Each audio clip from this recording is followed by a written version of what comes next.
বোনের পেটে বাচ্চা আসে। আমি সেটা প্রথমত ধরতে পারি নাই বা জানতেও পারি নাই। হঠাৎ একদিন ছোট বোনের যে অবস্থা, সেই অবস্থায় বুঝতে পারলাম যে না, আমার ছোট বোন প্রেগনেন্ট। হয়তো প্রথমে কিছু বলে না, আমার ছোট বোন আমতা আমতা করে, কিছু জিজ্ঞেস করলে চুপ করে থাকে, মাঝে মাঝে কান্নাকাটিও করে। পরে বিষয়টা আমি খোঁজখবর নিয়ে জানতে পারি যে না, আমার স্বামীর সাথেই তার রিলেশন ছিল এবং যে বাচ্চাটা গর্ভে আসছে সেটা আমার স্বামীর। আচ্ছা, যখন আপনি জানতে পারলেন যে এই বাচ্চাটা আপনার স্বামীর, তখন আপনি আপনার আব্বা আম্মাকে জানানোর চেষ্টা করেন নাই? হ্যাঁ, চেষ্টা করেছি, চেষ্টা যে করি নাই তা না, কিন্তু আমি কি মুখ নিয়ে বলতাম আপনারাই বলেন। আমি কিভাবে বলতাম যে আমার বোনের যে গর্ভে যে সন্তান সেটা অন্য কারণ না, আমার নিজের স্বামীর। আচ্ছা আচ্ছা, জি বলতে থাকেন। তো যখন পুরোটা আর কি আমার জানা হয়ে গেল, তখন কি বলবো আপনাদের, আমার পায়ের নিচে যে মাটিটা সেটা আর ছিল না। আমি কি বলতাম, কাকে কি বলবো, কাকে কিভাবে কি বলবো যে আমার বোনের যে গর্ভের সন্তান সেটা আমার স্বামীর। আসসালামু আলাইকুম দর্শক, কেমন আছেন সবাই? আশা করি সবাই ভালো আছেন। আজকে ক্যামেরার সামনে যাকে দেখতে পাচ্ছেন তার নাম রুবিনা। আজকে তার জীবনে ঘটে যাওয়া ভুল যে জিনিসগুলো, সেই জিনিসগুলোই আপনাদের মাঝে শেয়ার করতে আসছে। তো রুবিনা, তুমি জি। শুরু করতে পারো দর্শকদের উদ্দেশ্যে যে তুমি ভুল করছো, তুমি যে শিক্ষাগুলো পেয়েছো, যেটা দর্শকদের মাঝে শেয়ার করতে চাও, সেই বিষয়গুলো বলতে পারো। আসসালামু আলাইকুম, আমি রুবিনা, আমার বাড়ি কাপাসিয়া। আসলে আজকে আপনাদের সামনে আসার কিছু কারণ আছে, যে কথাগুলো আমি না বললেই নয়, আপনাদের সাথে শেয়ার করার জন্যই আজকে আমি আপনাদের সামনে আসছি। আমার বিয়ে হয়েছে প্রায় 2 বছর। মা বাবা খুব আনন্দে খুশিতে ভালোবাসে আমাকে বিয়েটা দিছিল। বিয়ের 3 বছর মাথায় আমার স্বামীর সাথে মনমালিন্য হয়। জানি না কেন, হঠাৎ করে আমার স্বামী আর কি বিরক্তি মনে করে আমাকে, আমাকে ভাবে না আমার দ্বারা তার কিছু হবে না, এরকম কিছু একটা ভাবে। তো আমার একটা ছোট বোন আছে, তো বাড়ির থেকে মানে গ্রামের বাড়ি থেকে ওকে আমি আর কি ঢাকায় আনছিলাম শুধুমাত্র পড়ালেখা করার জন্য।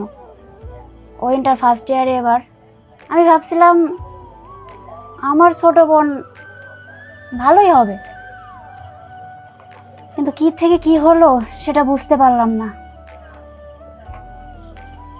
হঠাৎ করে আমার স্বামী আর আমার ছোট বোনের মাঝে অন্য একটা রিলেশন গড়ে ওঠে এবং সে রিলেশনে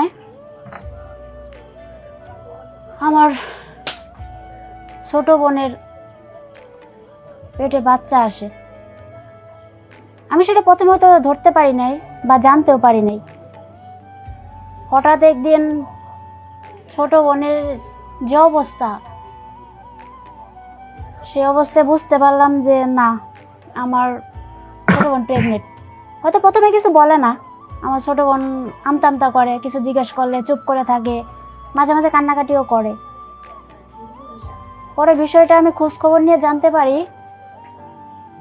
যে না, আমার স্বামীর সাথেই তার রিলেশন ছিল এবং যে বাচ্চাটা গর্ভে আসছে সেটা আমার স্বামীর। আচ্ছা, যখন আপনি জানতে পারলেন যে এই বাচ্চাটা আপনার স্বামীর, তখন আপনি আপনার আব্বা আম্মাকে জানানোর চেষ্টা করেন নাই? হ্যাঁ, চেষ্টা করেছি, চেষ্টা যে করি নাই তা না, কিন্তু আমি কি মুখ নিয়ে বলতাম আপনারাই বলেন। আমি কিভাবে বলতাম যে আমার বোনের যে গর্ভে যে সন্তান সেটা অন্য কারণ না, আমার নিজের স্বামীর। আচ্ছা আচ্ছা, জি বলতে থাকেন। তো যখন পুরোটা আর কি আমার জানা হয়ে গেল, তখন কি বলবো আপনাদের, আমার পায়ের নিচে যে মাটিটা সেটা আর ছিল না। আমি কি বলতাম, কাকে কি বলবো, কাকে কিভাবে কি বলবো যে আমার বোনের যে গর্ভের সন্তান সেটা আমার স্বামীর। আচ্ছা, পরে আপনি কি করলেন? আমি অনেক চিন্তা ভাবনা করে একটাই সিদ্ধান্ত নিলাম। আপনি আপনার স্বামীকে বোঝানোর চেষ্টা করেন নাই? হ্যাঁ করেছি, প্রথমে করছি। তখন কি বলে উনি? আমার স্বামী একটা কথাই বলে যে তোর প্রতি আমার কোনো ফিলিংস ফিলিংস কাজ করে না, তোর প্রতি আমার প্রচুর বিরক্ত লাগে, তাই? তুই কেন চলে যাস না? মানে আমি কি করবো এখানে? আপনার ছোট বোনও আপনার দুঃখটা বুঝলো না? না। আচ্ছা, জি। এটা একটাই কষ্ট লাগলো যে নিজের বোন যে এখানে বোনের সংসার ভাঙার জন্য উঠে পড়ে লাগছে, সে জায়গায় আর কি বলবো বলেন? সে জায়গায় আর কিছু বলার নাই। আচ্ছা আচ্ছা। তাই নিজের পরিবারকেও বলতে পারি নাই, নিজের আত্মীয় স্বজনদেরকেও বলতে পারি নাই। শুধু একটাই চিন্তা করছি যে আমার জামাই যেহেতু সুখে থাকবে, আমার বোনও যেহেতু হাসি খুশিতেই থাকতে পারবে, আমার কথা যেহেতু কেউ চিন্তা করলো না, সেহেতু আমি তাদেরকে ছেড়ে চলে এসেছি এবং এমন জায়গায় এসেছি এখন বাড়িতে কাজ করি, বাড়িতে এখন আল্লাহ দিলে ভালোই আছে, এখন আর কোনো সমস্যা নেই। আচ্ছা, আপনি তার মানে আপনার বোনের সুখের জন্য আপনি নিজের স্বামীকে উৎসর্গ করে দিলেন। হ্যাঁ তাই। এতে ক্ষতিটা তো আপনারই বেশি হলো আমার মনে হয়। হ্যাঁ তা ঠিক আছে, ক্ষতিটা আমার হয়েছে, কিন্তু আমার বোন তো সুখে আছে, আমার যে স্বামী ছিল সেও তো সুখে আছে। আচ্ছা, আপনি এটা বিশ্বাস করেন যে এটা একমাত্র আপনারই ভুল ছিল, যে আপনি আপনার ছোট বোনকে আপনার একা বাসায় আনছেন? আপনি আনছেন ভালো মনে করে, ঠিক আছে, কিন্তু আপনার বোনকে একটু নজর রাখা দরকার ছিল। হ্যাঁ ভুলটা আমার হয়েছে, আসলে ওকে খুব বিশ্বাস আচ্ছা, করতাম। এখন এই ভুল করাতে আপনি আমাদের দর্শক যারা আছে, আপনাকে যারা সরাসরি এখন দেখতেছে, তাদের উদ্দেশ্যে কি বলবেন? তো দর্শক, আপনাদের কাছে আমার একটা অনুরোধ, সেটা হলো যদি আপনাদের ঘরে কোনো বোন থাকে উপযুক্ত, তাকে অবশ্যই তাড়াতাড়ি বিয়ে দেওয়ার চেষ্টা করবেন এবং তাকে দেখবেন সে কোথায় গেল, কি করলো, কার সাথে চলাফেরা করলো বা কিভাবে থাকলো, সেটা অন্তত দেখার চেষ্টা করবেন। তাহলে দেখবেন হয়তো আমার মতো কোনো নারীরই সংসার ভাঙবে না বা কারোর বোনেরও সংসার ভাঙবে না।